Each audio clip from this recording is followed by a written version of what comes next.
Баршаңызға сәлем, құрметті көрермендерім, мен арнама қош келіпсіздер. Күнделіктіден ерекше тағам қаласаңыз, түскі немесе кешкі асқа азиялық стилдегі көкөністермен және жұмыртқамен қуырылған күріш дайындап көріңіздер. Ал бірге бастайық. Ең алдымен қажетті көкөністерімізді турап дайындап қояйық. Пиязды жартылай сақиналап немесе төртбұрыштылап тураймыз.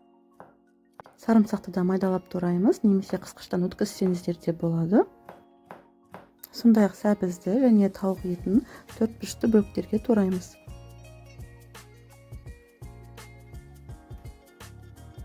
Қажеттілерімізді турап алдық, енді тағамды қуыруға кірісеміз. Ең алдымен қызған майға тауығымызды қуырып аламыз. Дәміне қарай тұз және қара бұрыш қосып араластырамыз. Қатты отта тауығымыз қызарғанша қуырып аламыз. Дайын болған тауық етін әзірше шетке аламыз. Тауық қуырылған майға қалған көкөністерді пияз, сәбіз және сарымсақты қосып араластырып қуырып аламыз. Көкөністерді 5-7 минут уақыттай қуырамыз. Ары қарай тауықты қайта қосып, консервіленген жүгері және жасыл горох қосамыз. Мұз қатырылған горох пен жүгері қоссаңыздар да болады. Мен консервіленген қосқанды жөн көрдім.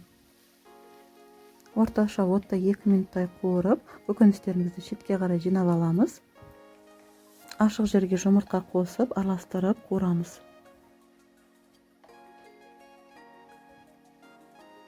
Енді жұмыртқа мен көкөністерді араластырып 1-2 минут уақыттай қуырамыз. Көкөністерге алдын ала қайнатылған күріш қосып араластырамыз. Ендігі кезекте соя сосын қосып араластырамыз.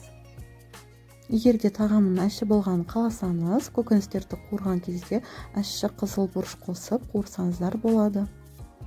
Осымен тамағымыз дайын болды. Көріп тұрғандарыңыздай жасалу жолы өте оңай, көп уақытты алмайды. Егер де видеом пайдалы болса, лайк басып, комментарий қалдырып кетіңіздер. Арнама жазылуды ұмытпаңыздар. Астарыңыз дәмді болсын.